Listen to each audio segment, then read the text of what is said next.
या गावामध्ये मोठे संत होऊन गेले. गोरा कुंभार, कुलाल वंशी म्हणजे कुंभार, की ज्यांचं चरित्र ऐकून आपण भवनदी सागर पार करून जातो असा हा भगवंताचा भक्त. अत्यंत उज्ज्वल असणारे, ना अध्यात्म मध्यात आपलं काम बरं आपण बरं, कुंभाराचा धंदा पण सुबक काम, कमी दाम असं त्यांचं काम होतं. आणि त्यामुळे अर्थातच सगळेजण त्यांच्याकडनं गाडगी बडगी ती घेत असत. सकाळी लवकर उठावं, पूजा अर्चा करावी अंगी कुरकावं आणि मग आपलं नित्याचं काम करायला जावं. मोठं अंगण होतं, तिथे मातीचे ढीग लागलेले असायचे आणि त्या मातीच्या ढिगात माती चाळून घेणं, जे कुंभाराचं चाक असतं ते त्या दिवशी स्वच्छ करावं लागतं, ते स्वच्छ करावं, माती चांगली पायाने तुळवून मऊ करावी, अशी अनेक कामं ते करत असत. पण मुखाने मात्र त्या भगवंताचं अनुसंधान असायचं. पांडुरंग पांडुरंग पांडुरंग किंवा जय जय पांडुरंग हरी, विठ्ठल विठ्ठल असं नामस्मरण भगवंताचं मुखामध्ये सतत. कधी त्यांनी लौकिकासाठी भजन केलं नाही.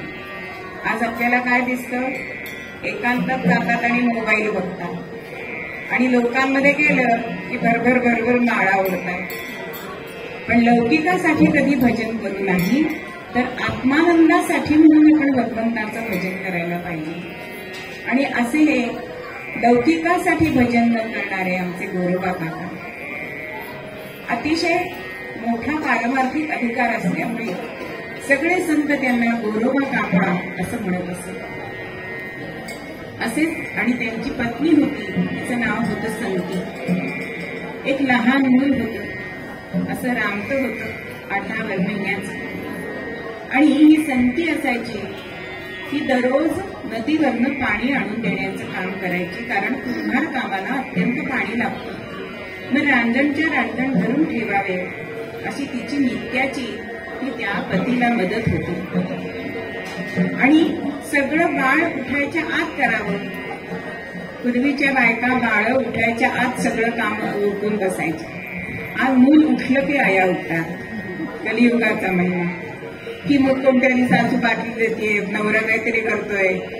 पण पूर्वीच्या काळी आमच्या आईने सुद्धा आम्हाला सांगितलं की मूल उठायच्या तुमची कामं जी आहेत ती आवरली पाहिजे, म्हणजे तुम्हाला थोडा काळ मुलाशी बोलता बसता खेळता येतं. अशीच ही संती सगळं आपलं काम करायची. पण एक दिवस असं होतं की 2 रांजण भरायचे राहिले आणि हे बाळ छोटं उठलंय म्हणून घागर खाली ठेवलीये, त्याला दूध पाजलंय आणि त्याला खेळण्यासाठी म्हणून रिंगण ठेवलंय पुढे.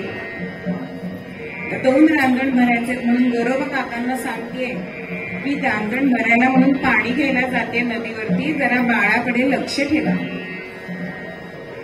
पण आमच्या गोरोबा काकांचं पांडुरंग पांडुरंग पांडुरंग चालू आहे म्हणून घागर डोक्यावर घेतले आणि परत सांगते, ऐकलेत ना, बाळाकडे लक्ष ठेवायचंय. आणि ही भरभर भरभर गेली. इकडे गोरोबा काका माती तुडवायला सुरुवात करताय. तुझे रूप चिंतीरा तुझे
सुखे करो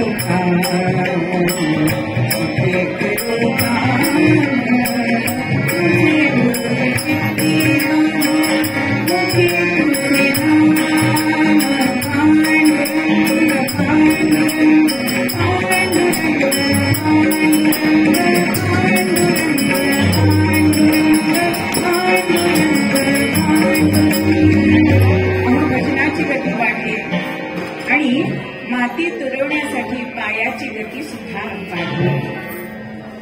भजनानंदामध्ये तल्लीन झालेले आमचे गौरोबा काका आणि इकडे हे बाळ रिंगण हातातून सुटलंय, थोडं पुढे गेलंय म्हणून बाळ रामगत ते रिंगण घेण्यासाठी पुढे येतोय.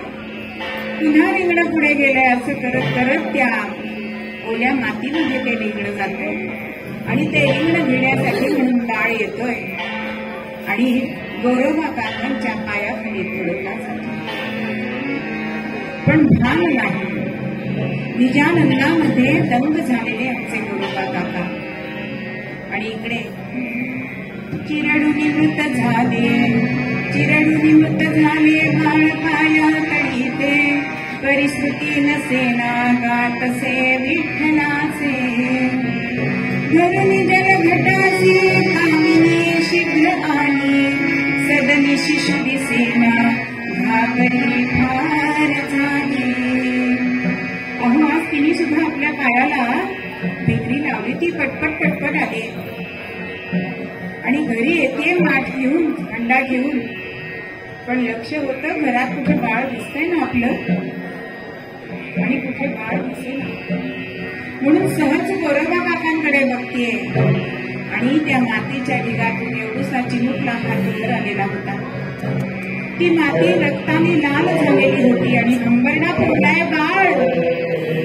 गौरोबा काकांना हलवते, बाळ काय केलं आपलं. गौरोबा काका कानावर आले कृष्णातून, क्षणभर त्या बाळाकडे बघितले. पण सुख दुःख समेकृत्वा असा जो भक्त असतो ना, गौरोबा काकांच्या मुखातून शब्द आले पांडुरंगाची इच्छा. पण हे आईच्या हृदयाला कसं कळणार.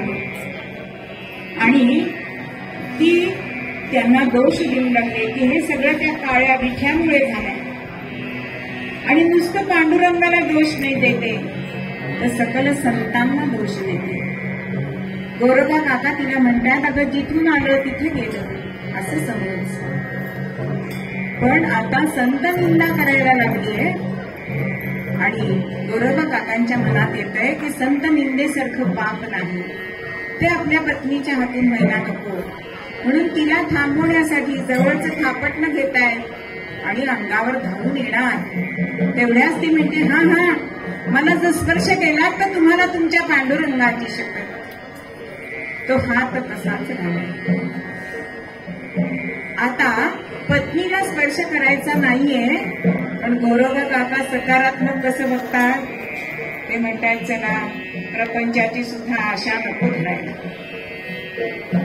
त्या दिवसापासून गौरोबा काकांनी आपला अंथरूण वेगळं केलंय. स्वतः स्वयंपाक रांधायला लागलेत. आपण स्वतः सगळी कामं स्वतःची स्वतः करायला लागले. संतीकडून काहीही करून घेईना. रागवले असतील, थोड्या दिवसांनी राग जाईल असं म्हणून मी थोडे दिवस वाट बघते. एक दिवस त्यांचे ते झोपले असताना पाय चुरायला लागते, पाय चेपायला लागते.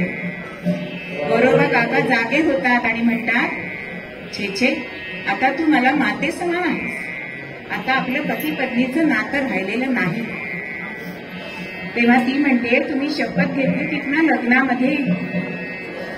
ते म्हणतायत त्या शपथेनंतर तू जी मला शपथ घातलीस ना ती महत्वाची नाही का, ती शपथ मी आता पाळणार. आता मनामध्ये फार दुःखी झालीये की पोर होतं ते पण गेलं, आता वंश वाढावा कसा असा मनामध्ये प्रश्न येतोय. आणि इतक्यामध्ये संतीचे वडील आजारी असल्याचे वार्ता तिच्या कानी आले. म्हणून गौरोबा काका आणि संती ही त्यांना भेटायला गेले. इकडच्या तिकडच्या गप्पा झाले. ह्या संतीला एक छोटी बहीण होती रामी नावाची. आणि ती रामी तिचं लग्न होत नाही म्हणून वडिलांचा जीव घुटमळत होता. मग संतीला असं वाटलं की हिचं लग्न करायचं आहे, मग आपण ह्यांच्याशी तिचं लग्न का बरं लावून देऊ नये. म्हणजे वडिलांचं सुद्धा जी चिंता आहे ती जाईल. आपली बहीण आपली सवत झाली म्हणजे आपल्यात भांडणं होणार नाही. आपला जो अर्धवट संसार आहे तो पूर्ण होईल. म्हणून आपला विचार ही आपल्या आईवडिलांना सांगते, गोरोबांना सांगते. आणि गोरोबा काका सुद्धा दुसऱ्यांचं मन दुखवायला नको, आपल्या सासऱ्यांची जाताना त्यांचा प्राण अडकायला नको. आणि हिचीच इच्छा आहे त्यामुळे ह्या विवाहाला ते होकार देतात. आणि रामीचं आणि गोरोबा काकांचं लग्न होतं. आता पाठवणी करताना सासरे बुवा हात जोडून सांगतात की नाही की माझ्या मुलीचा चांगला सांभाळ करा, तसं गोरोबा काकांच्या पुढे रामीच्या वडिलांनी आणि संतीच्या वडिलांनी हात जोडलेत आणि म्हणतायत, पहिली परीस दुसरी मितवा भवानी. काय सांगताय? जसं पहिलीला वागता तसंच दुसरीला वागवा. दोघींमध्ये भेदभाव करू नका. एकीला सुख एकीला दुःख असं देऊ नका. आणि हे माझे म्हाताऱ्याचे शब्द कायम लक्षात ठेवा. गोरोबा काकांनी रामीनी सगळ्यांनी नमस्कार केलाय आणि घरी आले तेरे होते. आता घरी आल्यानंतर या संतीने काय केलं, ह्या दोघांचा बिछाना घातलाय. पण पुन्हा गोरोबा काका एकटेच झोपायला लागले. संती विचारते, तुम्ही हिच्याशी असं का वागता माझ्यासारखं? तेव्हा ती काही सांगतायत, तुझ्या वडिलांनीच मला सांगितलंय की पहिली परीस दुसरी नीत वागवावी. मग मी तुला स्पर्श करत नाही, त्यामुळे मी रामीला सुद्धा स्पर्श करणार नाही. असं जेव्हा कळलं तेव्हा रामी खूप चिडले मोठ्या बहिणीवरती. तुझ्यामुळे माझ्या जन्माचं वाटोळ झालं, आता मी काय करू वगैरे असं दूषण दिले. तेव्हा ही ताई म्हणून तिची समजूत घालते. आणि आज रात्री गोरोबा झोपले की आपण दोघींनी दोन्ही बाजूला झोपायचं आणि त्यांचे हात आपल्या छातीवर घ्यायचे, असं दोघींचं ठरलंय. गोरोबा काकांना झोप लागलीये. दोघींनी आपली अंथरुणं दोन्ही बाजूला घातलीये आणि त्यांचे हात आपल्या छातीवर ठेवले. जेव्हा तो स्पर्श झालाय तेव्हा गोरोबा काकांना जाग आली. अत्यंत वाईट वाटलंय की मी आण जी घेतली होती ती स्पर्श करणार नाही. ही माझ्या हातांनी ती शपथ मोडलीये, म्हणजे या हातांना काहीतरी शिक्षा करायला पाहिजे. मग गोरोबा काका मध्यरात्रीच उठतात आणि तिथे जो विडा असतो त्या विड्यावरती आपले हात आपटतात. दोन्ही हात छेदून गोरा झाले थोटे पूर्ण, गडवळला जगज्जीवन अश्रू ढाळू लागला. अहो, मनगटापासून हात कापले गेले, रक्त सगळीकडे पडलंय. रामी तर ते रक्त गमगून घाबरून गेले. बरं, स्पर्श करता येणार नाही. शेजाऱ्यांना हाका मारल्या, त्यांनी हाताला मलमपट्ट्या केल्या. पण आता काय झालं, स्वतःचा स्वतः स्वयंपाक करणारे हे गोरोबा काका आता स्वयंपाक कसा करणार, त्यामुळे उपवासी व्हायला लागले. आणि मग अर्थातच भगवंताला खूप वाईट वाटलं. आणि मग भगवंतांनी काय केलं हो,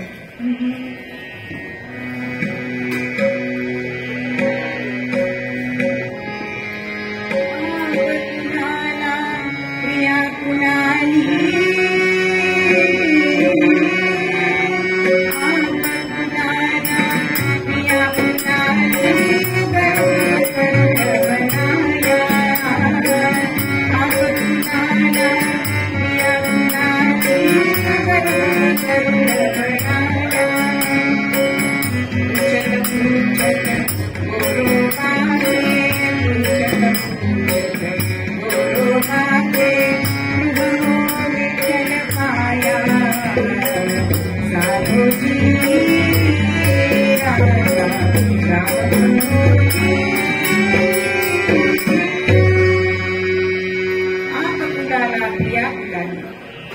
स्वतः कुंभाराचं रूप भगवंताने घेतलंय.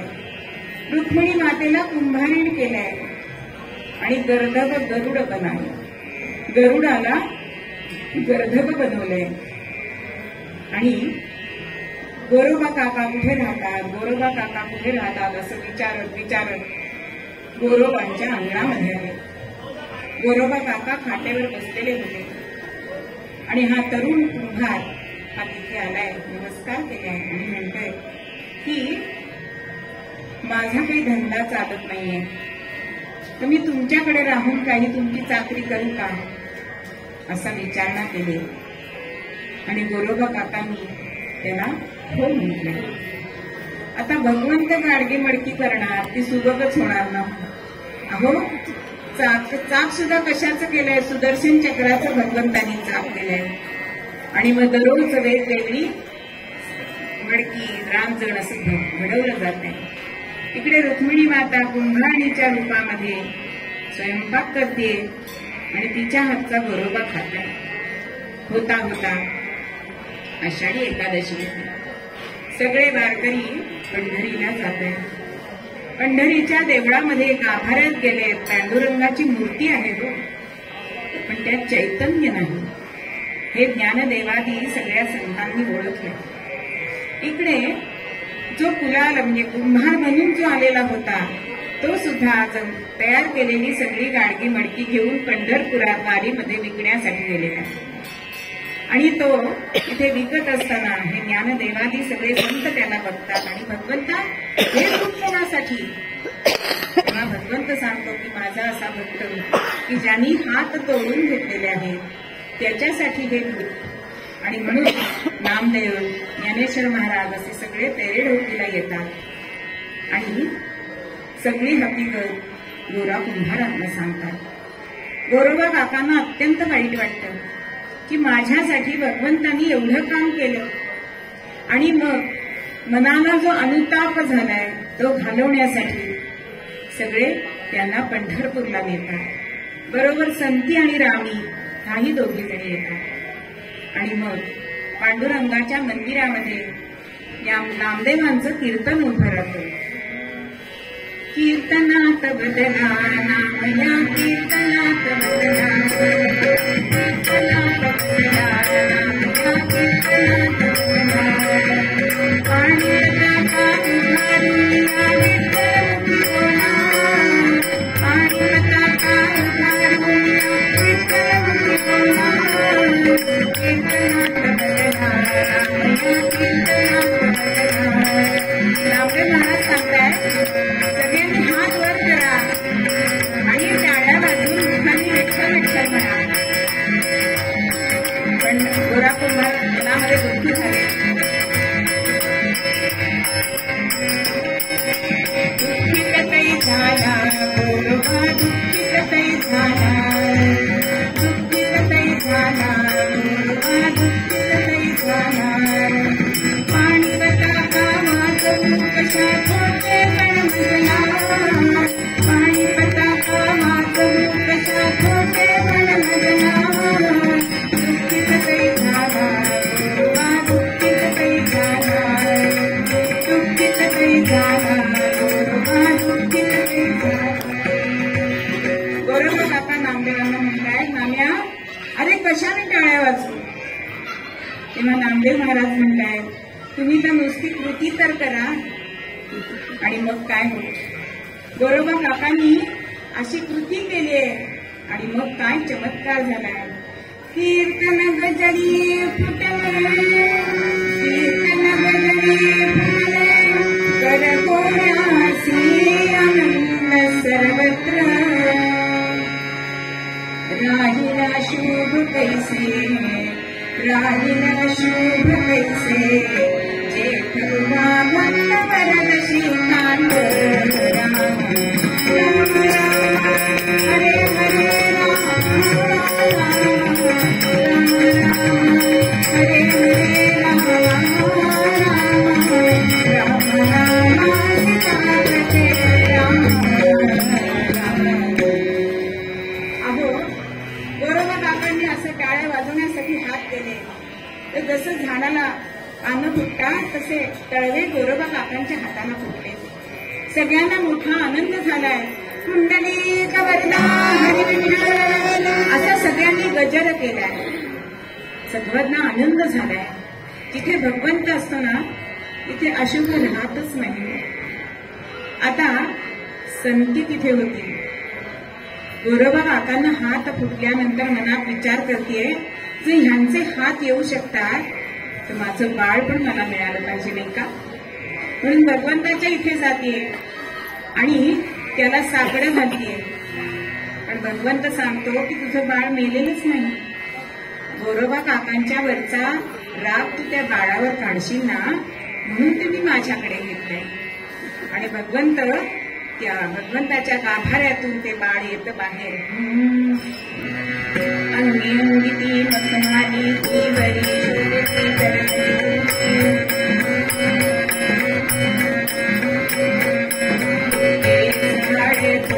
बुरडे पटी साकडा तोडवाडे कटिकर गोटा सुवर्णाचा गळ्यात कंठा तो मोठ्याचा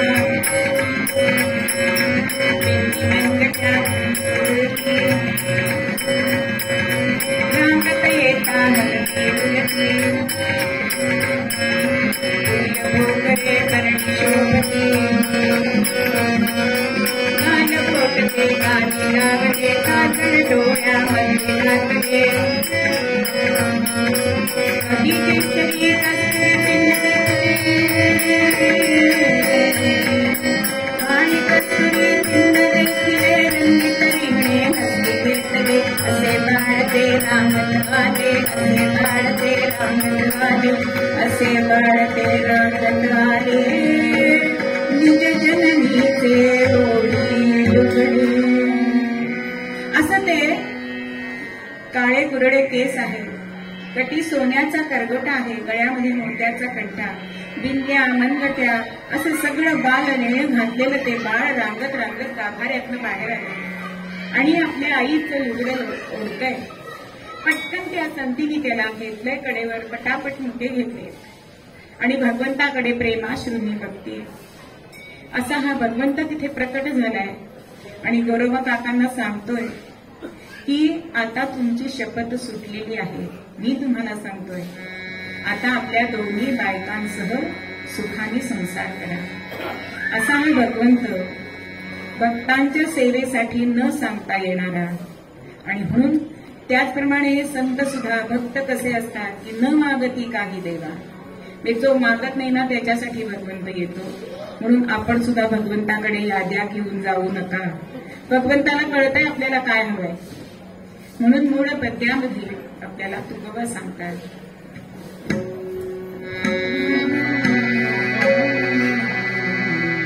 भक्त समागती सर्व